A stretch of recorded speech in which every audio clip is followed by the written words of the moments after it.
Hi again, this is part 2 of my rebuild of my X-Arcade stick. If you've been following this short two-part video, you'd have seen the first one was me, it was stripped. Not actually doing the stripping, but you know, just did it and then showed you. And now this is the finished product with the I PAC fitted. If you remember, if you've seen the first video, it was the Sega Saturn pad I had in, but now I've installed, I don't know how well that's coming across, I've installed this I PAC-2. It's the very latest, I don't know if that will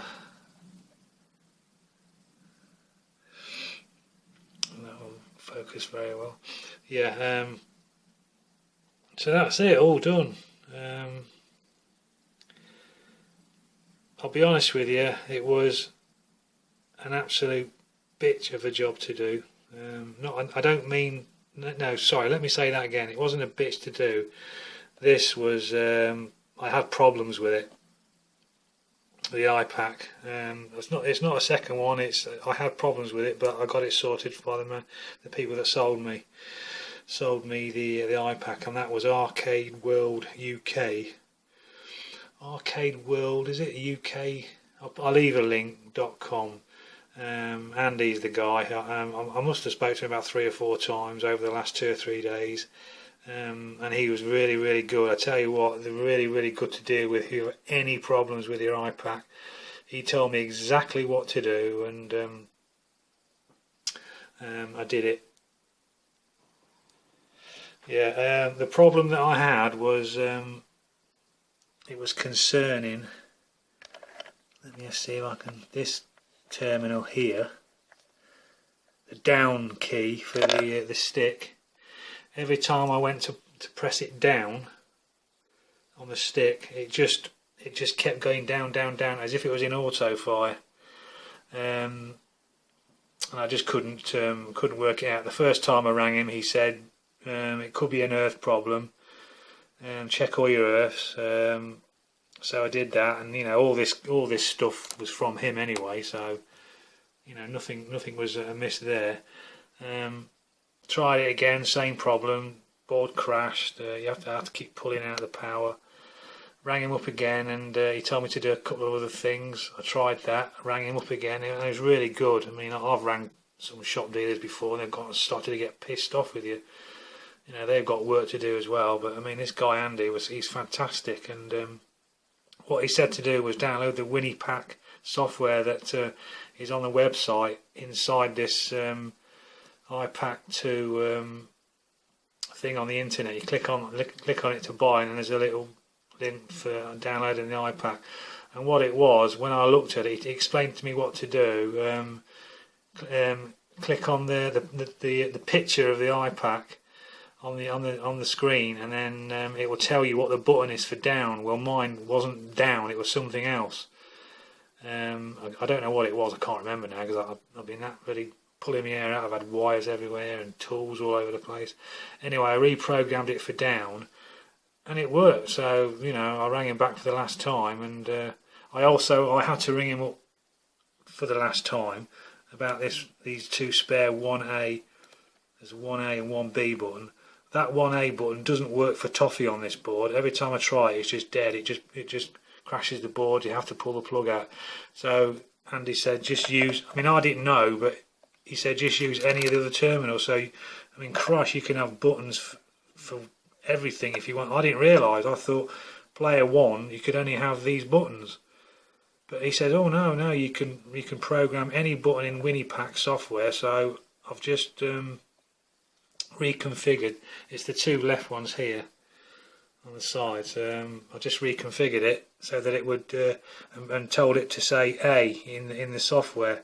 Click on the 2-player switch 1, and then assign it to whatever button I want. So I've got it working now. So it's all working. It was a pain in the arse, but that's not down to him. It wasn't really down to me. It was just probably just one of those things, you know.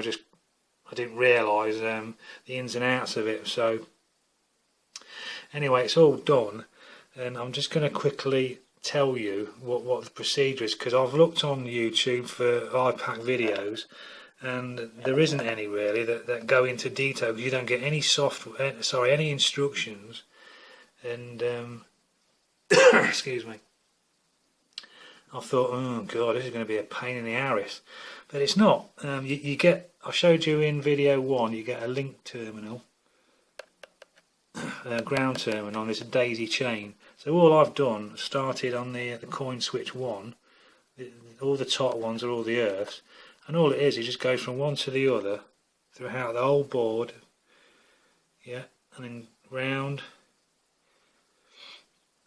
I ended up finishing, where are we, just on this one here, and then the earth terminal goes into that ground terminal there.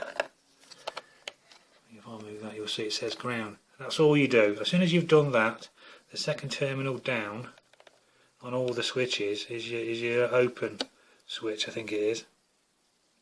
And all you do then is you just take your cables. Again, he supplies every single cable. It's about 3 foot, and all you do is mine is like button 1, 2, 3, 4, 5, 6. Coin 1. This is all for Mame, by the way. Coin 1 and 1 player start, and then you've got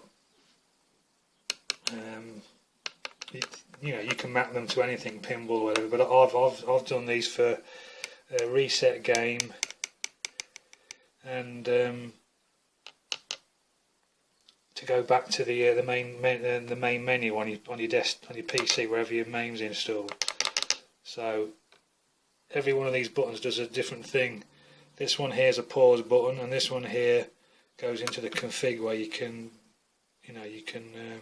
have more players, more bombs, whatever. It's like goes into your config of Mame, so that you can do all sorts with it. And that's it. All the rest, all these buttons are all laid out as Mame was intended. So if because I've been using this for Sega Saturn, I had to delete my config file and all the files that are in that config file for every game that I was ever playing, and got it back to normal default. And now every time I plug this back in, it just goes default, and it knows where one player is, it knows where the start is, and it knows all these buttons. You see, when I had the Sega pad before, I couldn't have 3 buttons for punch, for Street Fighter, and 3 buttons for kick, because I wanted to use other buttons to get out of the software and to program other buttons, but it wouldn't let me because there's not enough on the Sega Saturn pad. But on this, as you can see, I've got a whole row of them there. So yeah, that's basically all you do.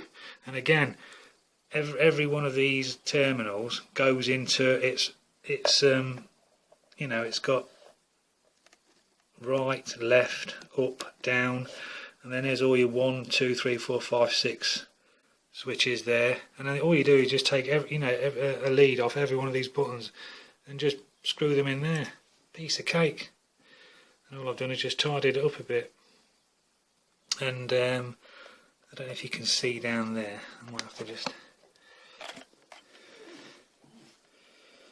yeah, you can probably see down there where I've put a big tie wrap on the USB cable, because I had to just make a little notch for the USB cable. It's a nice little notch to come out, and it's just, like I say, it's just held with a, there you can just about see it, with a tie wrap so that it doesn't pull through.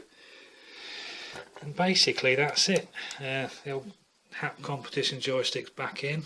All the buttons are brand new, so you know, I'll have years and years. Like I said on the other video about the old HAP joystick, it was perfectly fine, so I'm going to use all that you saw on the first video, and I'm going to remake a Sega Saturn pad so that I can carry on using it. And all that's left to do is just to put the cover back on. You know, obviously make sure everything's working before I and these are the screws that I've got to put the top back on. and that's it.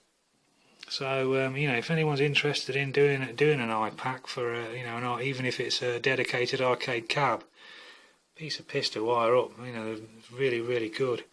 And like I say, I didn't know that you can use any of these buttons if you want. If you just got one player like I have, because it's just a single player arcade stick. Andy from Arcade World said you can use any button as long as you program it in Winnie PAC. So there you go. Sorry if I've waffled on a bit, but let's just close this video down, and I've tested it all. Yeah, I think I said I tested it all. Obviously, you've got to make sure you test it all. The only one thing I will say about this project is it's very, very finicky on the earth. If you don't get a really good earth, that one there. So what I did, I pulled the plastic off the wire and just soldered it, and I've got something to grab hold of without it snapping the wires, and it's perfect now. So yeah, that's finished now, and I've tested it in Mame after reprogramming it, obviously, and that's it. I can now, before I had the I PAC, I couldn't, like I say, I couldn't run the 6. The 2 side ones were mapped to buttons that are already in the Sega pad, so I couldn't use the full features of the buttons in Mame. But now every button does something in Mame, and now I can play Street Fighter and all the games. So I'm really chuffed with it. So yeah, that's it. Anyway, I hope it'll be handy for anyone who's interested in sticking an I PAC in a cab, or making their own stick. That's the way to do it. If you've got any questions, like I say, I'll leave the link to the guy that sold me the I PAC and the kit, and you can get it from there if you're in the UK. So yeah, thanks for watching, and I'll see you in my next video. Bye bye.